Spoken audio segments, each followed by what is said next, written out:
Hello, dear students. I am Dr. Jalja Nair, presently working at Government PG College, Kurut. In the last lecture, we were discussing about Northrop Frye's function of criticism at the present time. I would like to just discuss the whole uh, idea as expressed in the function of criticism at the present time. This is actually an article which was written by Northrop Frye in 1949.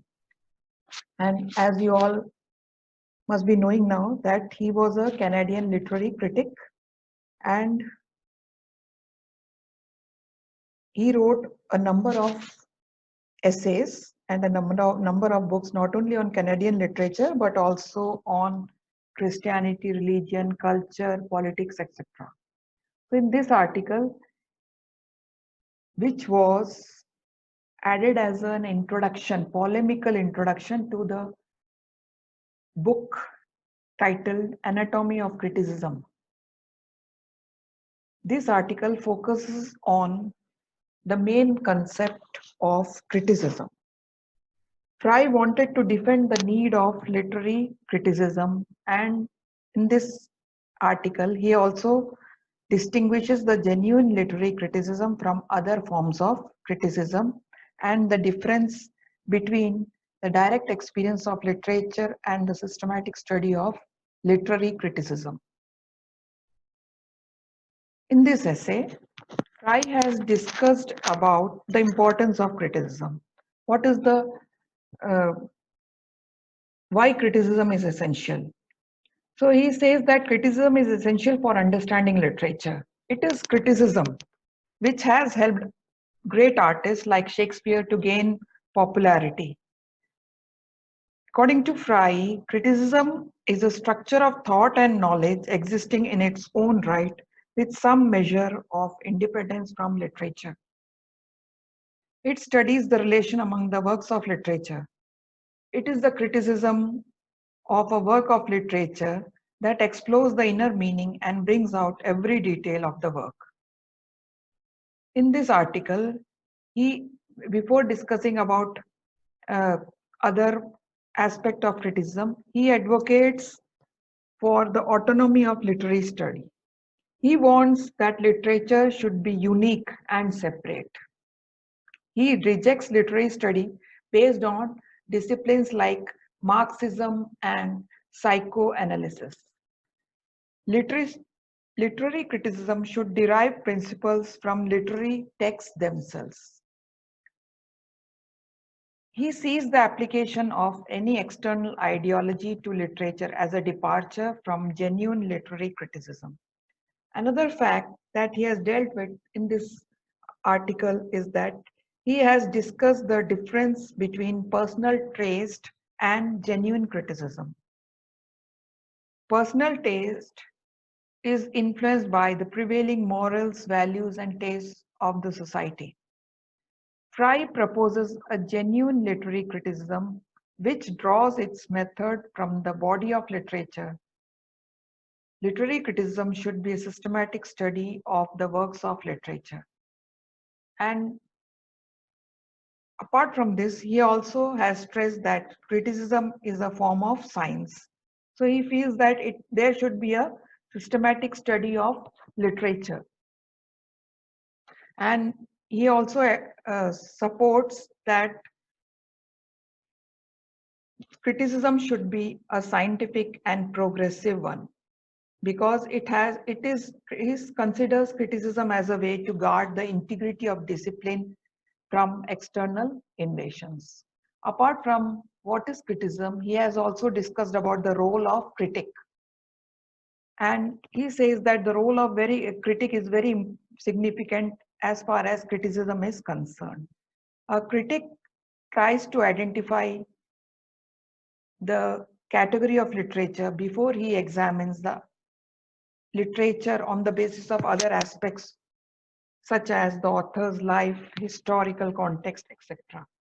Then he also says that it is the responsibility of a critic to systematize the previously unorganized study of literature.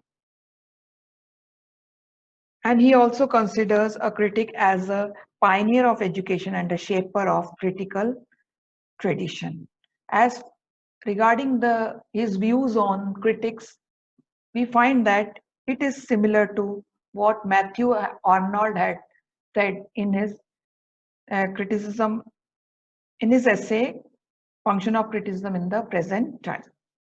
So in this way, I have given you a gist of the essay Northrop Frye's Function of Criticism at the Present Time. Now we'll discuss about the different questions, probable questions that may be asked in the examination. As far as the university syllabus is concerned, multiple choice questions will be asked. So let's discuss some of the multiple choice questions based on Northrop Frye's article. First one is, where was Northrop Frye born? And I think you must be knowing that out of the options given, England, France, Canada, and USA, the right answer is Canada. The second question is, what was Frye's first book about? Northrop Frye's first book was titled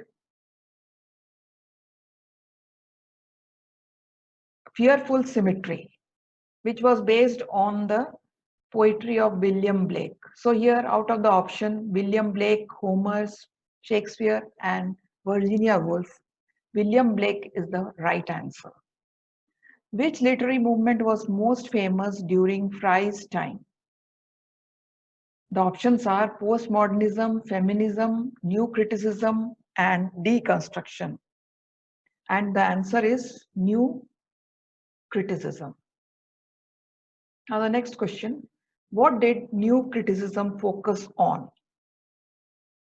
The options are biography, psychoanalysis, history, and close reading. The correct answer is close reading. New criticism is based on close reading of texts. Next question, what does Frye advocate literary criticism be treated as? The options are painting, science, speech, and philosophy. And the right answer is science. Which of the following is not an essay by Northrop Frye? First one is Fearful Symmetry, Anatomy of Criticism, Essays in Criticism, and The Well-Tempered Critic. And the right answer is Essays in Criticism. This is the only essay that was not written by Northrop Frye. Next question, Frye's Anatomy of Criticism consists of how many essays? The options given are 2, 3, 4, and 5. And the correct answer is 4 essays. The last question, who said criticism can talk and all arts are dumb? The options are Matthew Arnold, T.S. Eliot, Northrop Frye, and Saucer. Out of these options, the correct answer is Northrop Frye. He had said this in the present article, The Function of Criticism at the Present Time. Now, we'll come to some short answer questions based on the article.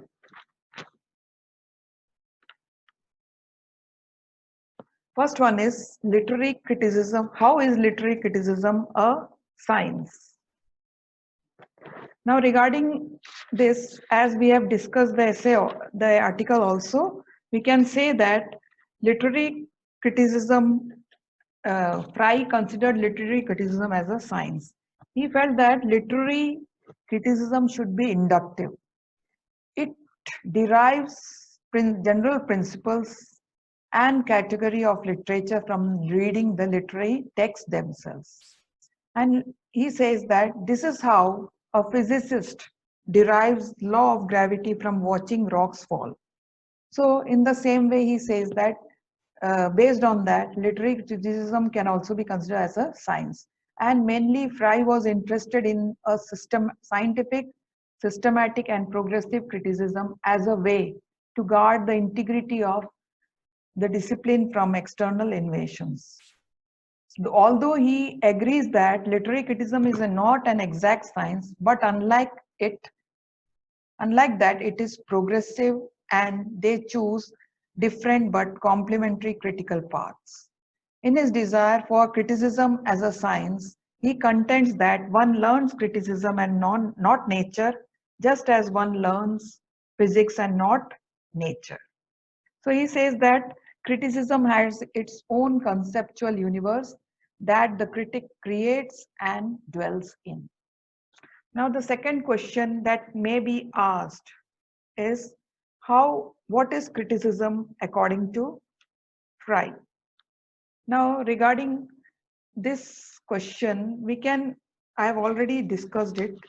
He says that criticism is very essential for understanding literature. It is criticism that has helped great artists to understand the works of the great artist. He says that criticism is a structure of thought and knowledge existing in its own right with some measure of independence from literature it deals with. It also studies the relation among the different works of literature.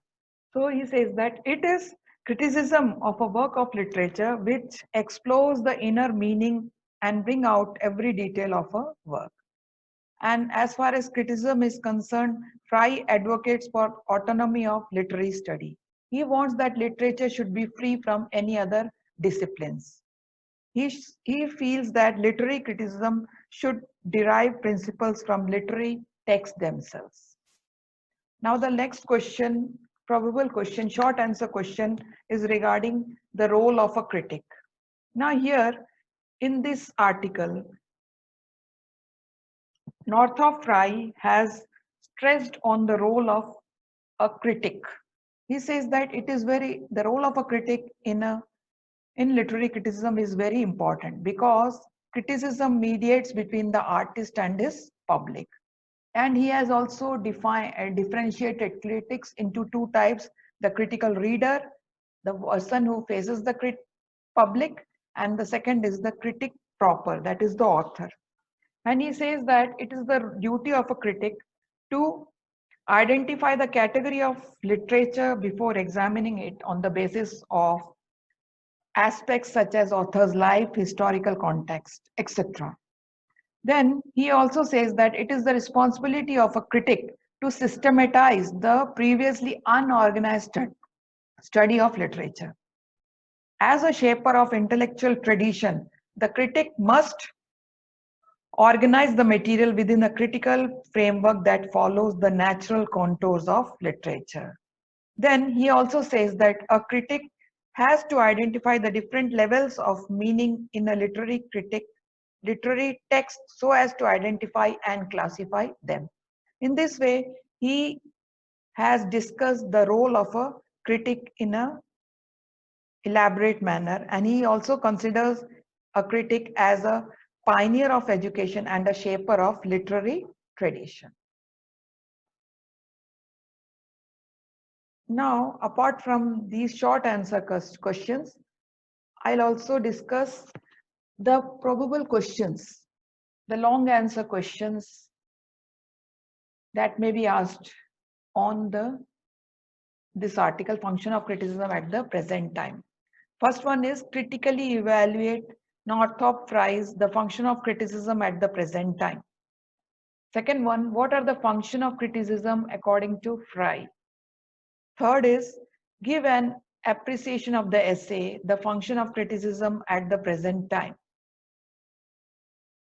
So first three questions, they are mainly based on what are Northrop Frye's views on criticism, the function of criticism, and what is the state of criticism during his time, and what are his views on the critic, the role of critic. That means the answer to this question will cover the whole